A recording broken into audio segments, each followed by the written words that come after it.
শতাব্দী প্রাচীন এক রোমাঞ্চকর লড়াই যাকে ফুটবল প্রেমীরা স্রেফ বড় ম্যাচ নামেই বেশি চেনেন। ঠিকই ধরেছেন, আমাদের আজকের আলোচনার বিষয় কলকাতা ডার্বি, দুটি হৃদয় একটি শহর।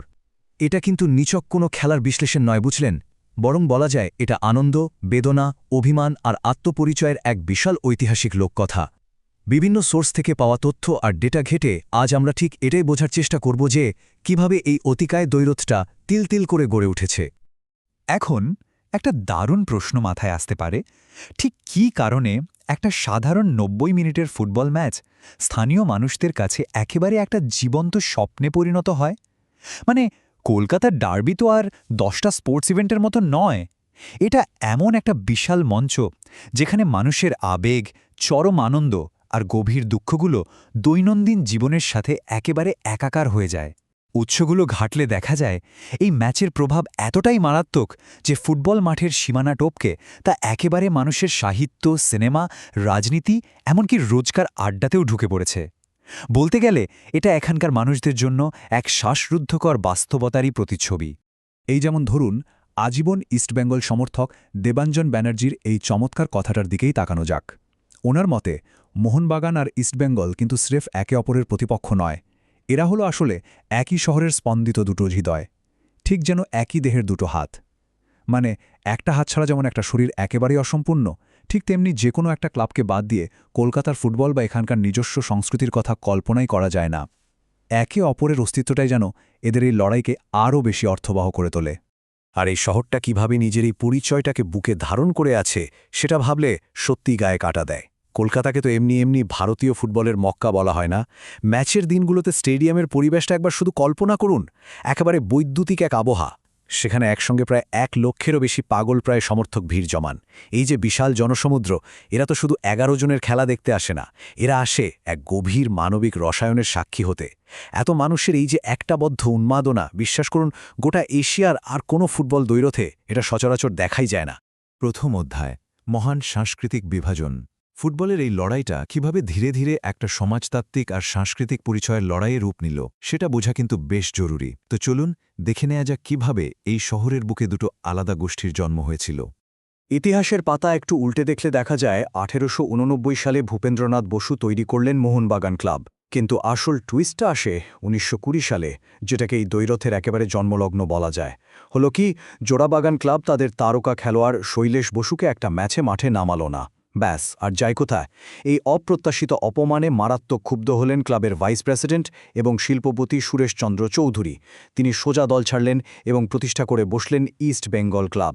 এরপর ১৯২৫ সালের ২৮শে মে ইতিহাস তৈরি হল। প্রথম অফিসিয়াল ডার্বিতে নেপাল চক্রবর্তীর একমাত্র গোলে ইস্ট বেঙ্গল ১-০ ব্যবধানে বাজিমাত করল। মানে ভাবুন, সামান্য একটা অপমান থেকে কিভাবে এক বিশাল ইতিহাসের জন্ম হয়ে গেল। সাংস্কৃতিক পরিচয়ের এই দিকটাই কিন্তু সবচেয়ে বেশি ইন্টারেস্টিং। এখানে একেবারে দুটো সম্পূর্ণ আলাদা গোষ্ঠীর আইডেন্টিটি জড়িয়ে আছে। একদিকে মোহনবাগান, যারা মূলত পশ্চিমবঙ্গের স্থানীয় অধিবাসীদের প্রতিনিধিত্ব করে, যাদের আমরা ঘটি বলে থাকি। অন্যদিকে ইস্টবেঙ্গল ক্লাব, যারা অবিভক্ত বাংলার পূর্বাঞ্চল অর্থাৎ আজকের বাংলাদেশ, সেখান থেকে আসা অভিবাসীদের পরিচয় বহন করে। এদের বলা হয় বাঙ্গাল। বঙ্গভঙ্গের সময় যে লক্ষ লক্ষ মানুষ পূর্ববঙ্গ থেকে এসেছিলেন, ইস্টবেঙ্গল ক্লাবটা কিন্তু তাদের কাছে হয়ে উঠেছিল আবেগ আর আত্মপরিচয়ের সুরক্ষিত আশ্রয়।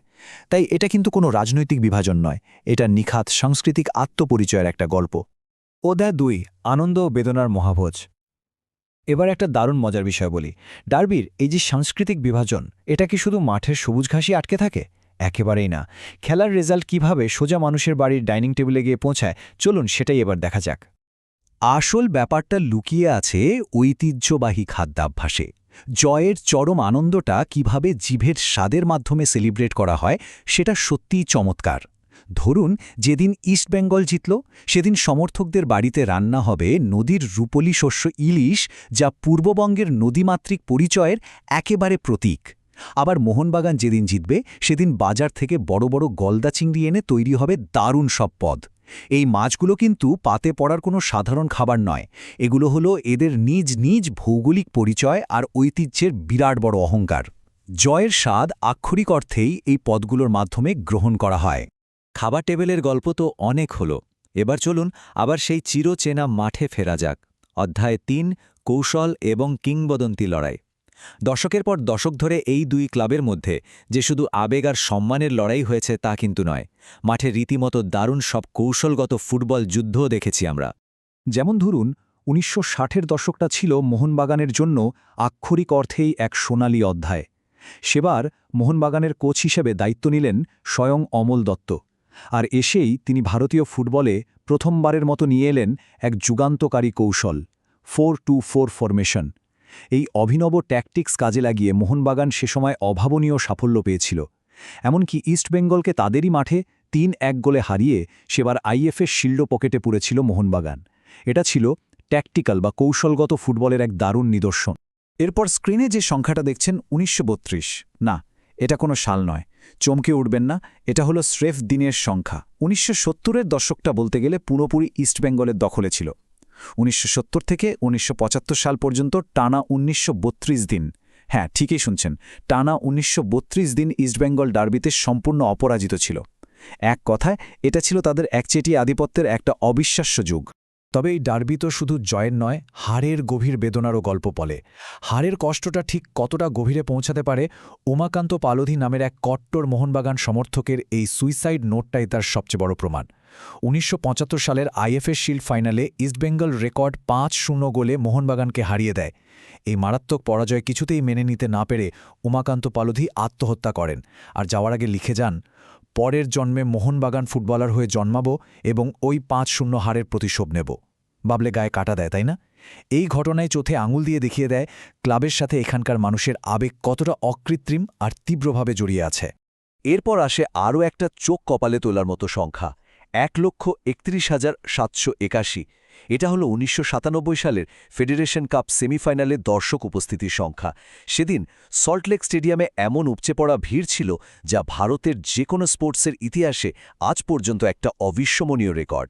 সেদিন স্টেডিয়ামের আনাচে কানাচে ছিল শুধুই চরম উত্তেজনা আর উন্মাদনা। আর ওই বিশাল জনসমুদ্রের সামনে সেদিন এক কিংবদন্তির জন্ম হয়েছিল, যার নেপথ্যে লুকিয়েছিল দারুণ এক মনস্তাত্ত্বিক খেলা, মানে যাকে বলে মাইন্ড গেম। মোহনবাগানের কোচ অমল দত্ত ইস্টবেঙ্গলের তরুণ স্ট্রাইকার ভাইচুং ভুটিয়াকে নিয়ে সংবাদমাধ্যমে একটু কটাক্ষ করে বসেন। কিন্তু ইস্টবেঙ্গলের কোচ কিংবদন্তি পিটে ব্যানার্জি করলেন কি, ম্যাচের আগের রাতে ডিনারের সময় পুরো দল আর ভাইচুংকে এই কটাক্ষ কথাটা খুব নাটকীয়ভাবে জানিয়ে দিলেন।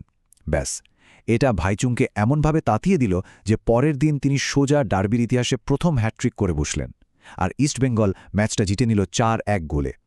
ফুটবলীয় বুদ্ধিমত্তা আর আবেগের এমন পারফেক্ট মিশ্রণ খুব কমই দেখা যায়। সময় গড়িয়েছে, সেই সাথে ফুটবলের কাঠামোও বদলেছে। অধ্যায় ৪, আধুনিক যুগে টিকে থাকা। এই শতাব্দীর পুরনো গোষ্ঠীগত আবেগ কিভাবে আজকের দিনের বাণিজ্যিক ফুটবলের সাথে খাপ খাইয়ে নিচ্ছে, সেটাই এখন দেখার বিষয়। নতুন লীগ কাঠামোর কারণে একটা সময় যখন এই ডার্বি সাময়িকভাবে বন্ধ হওয়ার উপক্রম হয়েছিল, তখন সাধারণ সমর্থকদের বুকের ভেতর দিয়ে কী ঝড় বয়ে গিয়েছিল তা এই কথাগুলো শুনলেই বোঝা যায়। মোহনবাগান সমর্থক প্রসেনজিৎ সরকার যেমনটা বলছিলেন, তারা যদি একসঙ্গে না খেলে তবে মনে হবে শহরের একটা হৃদয় স্পন্দন যেন চিরতরে থেমে গেছে। শীর্ষস্তরের লিগে একে অপরের বিরুদ্ধে মাঠে নামতে না পারার এই যে অস্তিত্বের সংকট, এটা সমর্থকদের জন্য আক্ষরিক অর্থেই এক গভীর উদ্বেগের ব্যাপার ছিল।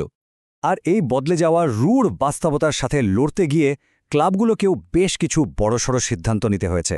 ইন্ডিয়ান সুপার লিগ বা আইএসএলে নিজেদের জায়গা পাকা করতে মোহনবাগান যুক্ত হয়ে যায় এটিকের সাথে। অন্যদিকে ইস্টবেঙ্গল মরিয়া হয়ে কর্পোরেট বিনিয়োগকারীদের সন্ধান শুরু করে। আধুনিক ফুটবলের এই চূড়ান্ত বাণিজ্যিক যুগে নিজেদের প্রাসঙ্গিক রাখতে উভয় ক্লাবই কিন্তু আপ্রাণ লড়াই করেছে, কারণ তারা খুব ভালো করে জানত এই ঐতিহাসিক আবেগকে বাঁচিয়ে রাখতে হলে আর্থিক আর কাঠামোগত দিক দিয়ে শক্তিশালী হওয়ার কোনো বিকল্প নেই। দেখতে দেখতে আমরা আজকের এই রোমাঞ্চকর আলোচনার একেবারেই শীর্ষ পর্যায়ে চলে এসেছি। সবশেষে একটা অত্যন্ত প্রাসঙ্গিক আর গভীর প্রশ্ন কিন্তু থেকেই যায়। বাণিজ্যিক ফুটবলের এই কর্পোরেট যুগে দাঁড়িয়ে একটা শতাব্দী প্রাচীন ঐতিহাসিক লোককথার আত্মা কি আদৌ টিকে থাকতে পারবে? কর্পোরেট স্পোর্টস বিজনেসের দাপটে এই আদি অকৃত্রিম সামাজিক আর সাংস্কৃতিক পরিচয় কি একদিন হারিয়ে যাবে, নাকি আধুনিকতার হাত ধরে আরও বড় হয়ে ডানা মেলবে? আমরা তো দেখলামই এই দুটো ক্লাব নিছকই দুটো ফুটবল দল নয়, এরা হলো একটা আস্ত শহরের আশা, স্বপ্ন আর বেঁচে থাকার রসদ। এই প্রশ্নটাই আজ সবার ভাবনার জন্য ছেড়ে দিলাম। কে বলতে পারে, হয়তো উত্তরটা আমাদের সবার ভেতরেই কোথাও না কোথাও লুকিয়ে আছে।